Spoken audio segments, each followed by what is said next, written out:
All right, so you guys requested a deep dive into limiting beliefs, and that's what we're gonna do. Those sneaky thoughts that tell you you're not good enough or it's too late to try something new. Yeah, absolutely. We're gonna unpack all of that. We've got some awesome sources to help us out with this. We've got some really practical workplace tips from Asana.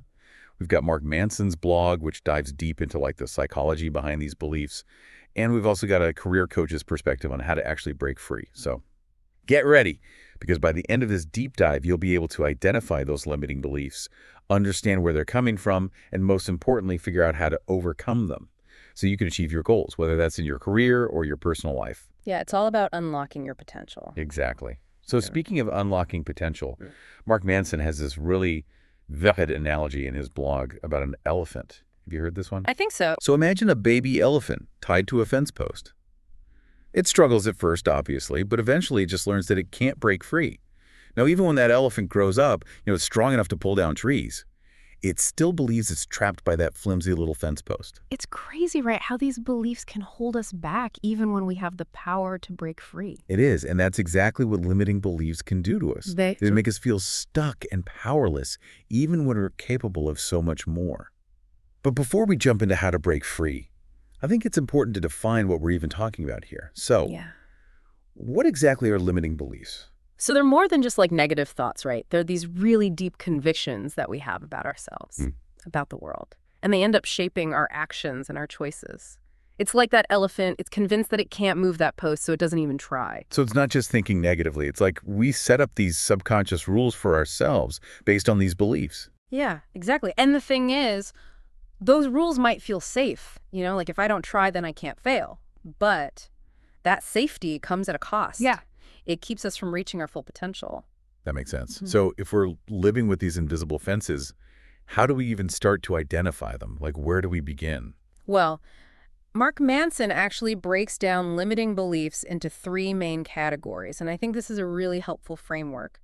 So you have beliefs about yourself, beliefs about the world, and then beliefs about life itself. Okay, so 3 flavors of limiting beliefs. Let's start with the ones about ourselves. What are some examples of those? These are the ones that hit us right in the self-esteem, like, I'm not smart enough, or I'm too awkward to be successful, things like that. Oh, yeah. Those are the ones that can really keep us playing small. Absolutely. And what's interesting? Asana put together this top 10 list of limiting beliefs that show up in the workplace. And it's amazing how common these are. Like, one of the biggest ones they found was fear of failure. Oh, yeah, for sure. Have you ever felt like you couldn't even apply for a job because you didn't meet every single requirement in the description? Oh, all the time. It's like we preemptively reject ourselves to avoid the possibility of someone else rejecting us. Yeah, exactly. It's like we're protecting ourselves from that potential pain, Yeah. but it ends up keeping us stuck. So how do these beliefs even form in the first place? Well, thankfully we're not born with them, but they often come from past experiences, like maybe we were criticized as kids, or we messed up a big presentation at work, and our brains, trying to be helpful, latch onto those experiences, and they kind of create these rules to avoid future pain. It's like our brain saying, hey, remember the time you tripped on stage and everyone laughed? Let's just avoid stages altogether from now on. Exactly. But the problem is, those rules stop being helpful at some point, and they start limiting us from trying new things and growing. Okay, that makes total sense. Oh. So we've got these beliefs about ourselves that can hold us back. But what about the second category? The beliefs about the world. So this is where we start to see those the world is against me type of thoughts. Beliefs like people won't accept me for who I am, or success is only for those with connections, things like that. Right. And I think the career coach we looked at highlighted how these beliefs often come from societal messages, these unwritten rules that we absorb. Like, Yeah. it could be something as subtle as women aren't good at tech, or you can't change careers after 40. Yeah, totally. It's crazy how these messages can seep into our subconscious. Absolutely. And what's fascinating is sometimes these beliefs about the world actually tie back to ourselves. Manson calls it the illusion of specialness. Oh, that sounds interesting. What does that mean exactly? Well, it's this idea that some of us hold back because we think we're so unique, so different, that the world just won't get us, so we don't even try because Yeah. we assume failure or rejection is inevitable. Well, that's a real mind bender. It's like a defense mechanism, Mm. but it ends up keeping us isolated and stuck. Yeah, exactly. Instead of connecting with others and contributing our talents, we stay in this little self-imposed bubble, convinced that no one will understand us. Okay, so we've talked about beliefs about ourselves and beliefs about the world. What about this third category? The beliefs about life itself. All right, now we're getting into the deep stuff. These are the beliefs that shape our entire worldview.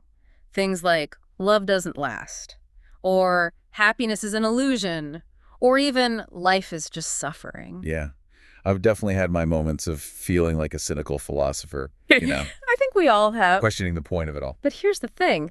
The problem with these beliefs, as Manson points out, is that they can become self-fulfilling prophecies. If we believe that happiness is impossible, we're probably going to unconsciously sabotage any chance we have of actually experiencing it. Yeah, it's like we're wearing these negativity goggles that filter out all the good stuff. Exactly. And these beliefs about life, they're often the hardest to shake. Because they're so deeply ingrained, they challenge our core assumptions about how life works. Okay, so we've uncovered these three types of limiting beliefs Mm. about ourselves, about the world, Mm. and about life itself. But here's a big question. How do we actually break free from these mental chains? Like, I'm ready to get into the actionable stuff now. Give me the tools. Let's do it. All right, so how do we break free from these limiting beliefs? Yeah, that's the million-dollar question, right? Well, the good news is all of our sources offer some really solid strategies I like the sound of that. for dismantling these beliefs. Yeah, let's get practical. So the first step, it's surprisingly simple, but incredibly powerful. Okay, I'm intrigued. It all starts with awareness.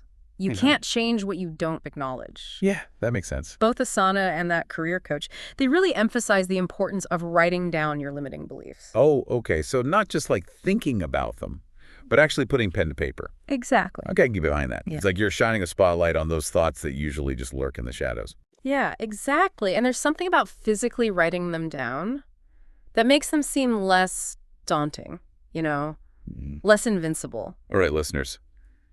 I want you to grab a pen and paper right now. Seriously, pause this if you need to.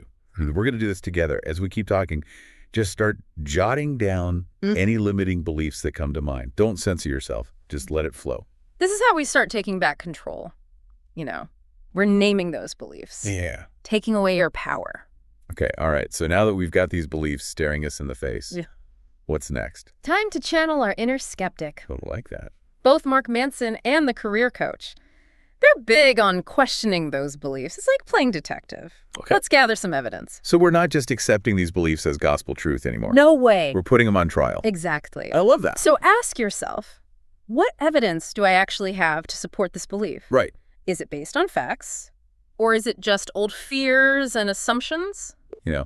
Sometimes when I really dig into those beliefs, I realize they're based on one bad experience from like years ago, or even worse, Yeah. someone else's opinion that I just internalized. That's so common. We carry around these outdated stories that no longer serve us. Okay, so we've identified the belief, Yeah. we've questioned it, and we're starting to see it for what it really is, Mhm. a flimsy excuse to stay stuck. Right.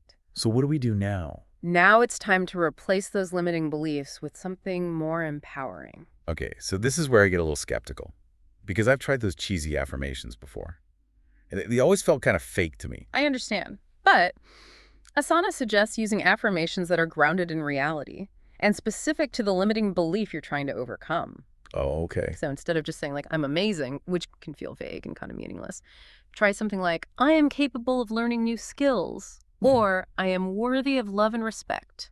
Okay, yeah. I can see how that would feel more authentic. Exactly.